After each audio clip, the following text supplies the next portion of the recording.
Okay, I know I'm gonna step on the toes of a few of you with this video, but honestly, you're here to watch this video for a reason, and you're here because you want to learn what you can do to actually make your brand new profile look professional. Now, as a coach for pet influencers, this is stuff I actually talk about on the daily, both within our coaching program and with one-on-one calls with coaching clients, because most of my coaching clients are brand new creators. They're people just like you who are starting out and saying, you know what? I want to start out on the right foot and I want to make sure I'm doing this right. So this video is actually going to be so helpful for so many of you to make sure that you're actually doing things right from the beginning and not wasting your time just trying to figure it out on your own. So please don't get offended if I call out some things that you are currently doing, because again, it's just a learning opportunity. It's an opportunity for you to make some tweaks so that you can look more professional, so you can attract more brands and actually make some better money. So let's go ahead and dive into a few of these things on the list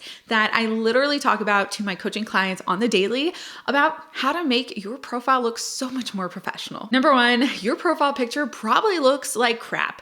And honestly, that's kind of mean to say, but in reality, if you just have a photo of your dog or of your cat and you just stick it as your profile photo, honestly, it's not going to be good enough.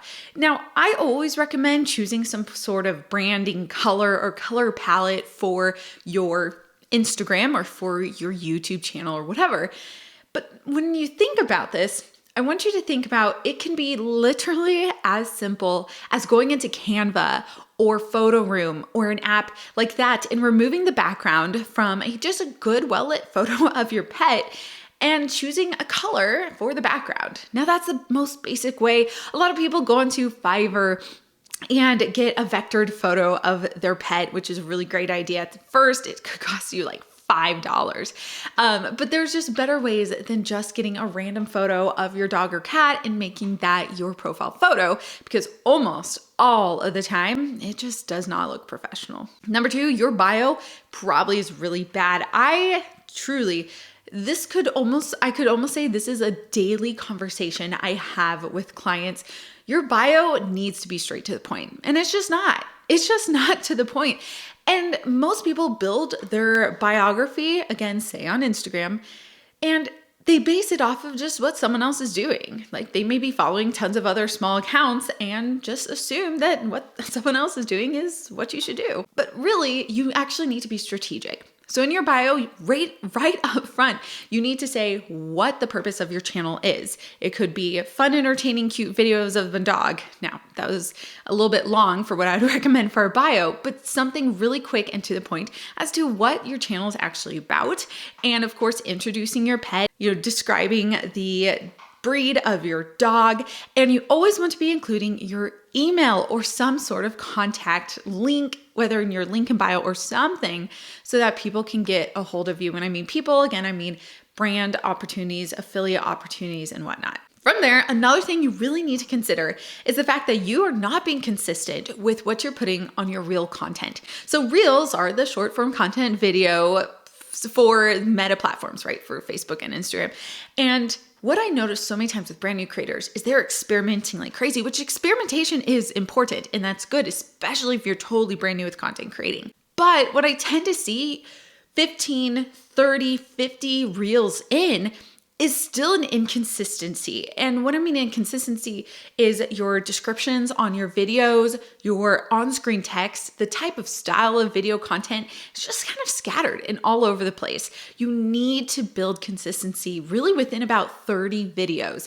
And that is the same if we're talking YouTube or on Instagram. So I want you to think about, if you were to scroll through your video content, do you see lots of different type of on-screen text colors and fonts? Do you use all sorts of different types and styles of audio or voiceovers?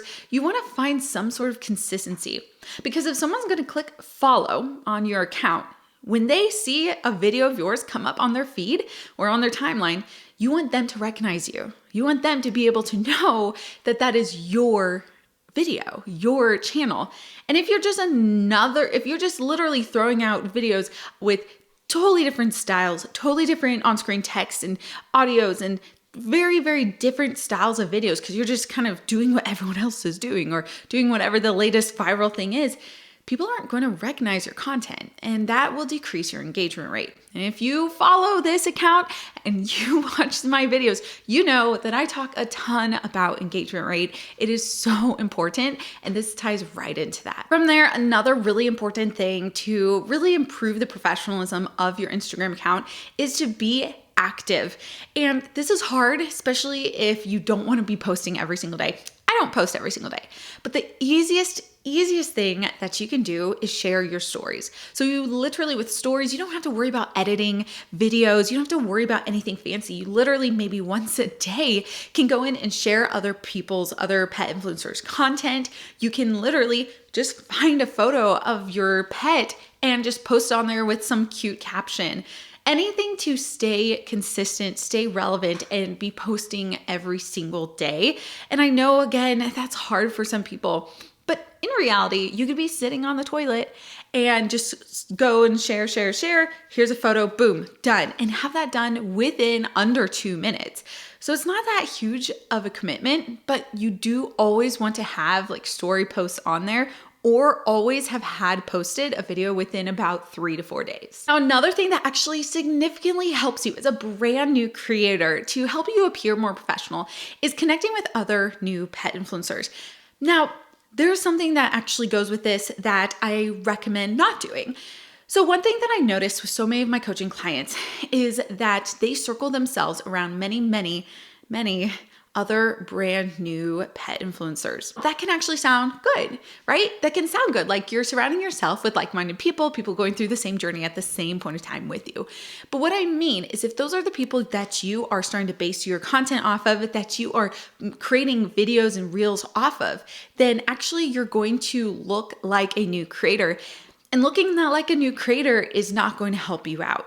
Again, one of the things that I like to tell clients is that your channel looks like what we call a hobby channel. A hobby channel is a channel where you're just sharing your pet with the world because your pet is adorable or fun, or you want to create some sort of, memento of, one day when they pass and have all this cute content of your pet. Now that's a hobby channel. And there's nothing wrong with a hobby channel. It's just when you want to make money off of it, having a hobby channel just doesn't work anymore. You need to think like a small business.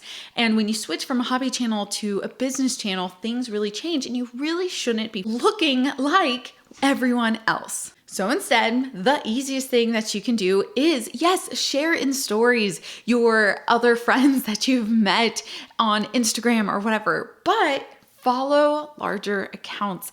Who do you want to aspire to be? Those accounts with 1 million followers or the accounts with 500 followers? There's a big difference. People who have literally been in this for years, they know what they're doing. And then the people who have been in this for about 2 weeks, they're learning right alongside of you. Again, I'm not saying not to connect with or be friends with or share anything with these smaller creators. It is very important for you to be learning alongside them.